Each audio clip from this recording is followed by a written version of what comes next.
Usapin mo yung asawa mo, napapanood tayo sa Saudi. Eda. Huwag mo yung tayong sumagot. Siyempre hindi sasagot yun sa Saudi. Hello, Hello. kamusta ka na?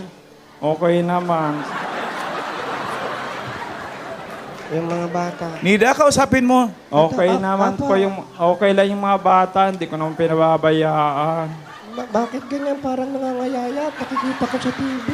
Hindi naman kasi yung mga bata kasi pag oras sa pagkain, wala eh. Kung pinababayaan mo yan, kukunin ko na lang sa'yo. Eh, hindi naman pwede kasi kailangan ko rin yan, mga anak ko rin yan, karapatan ko rin.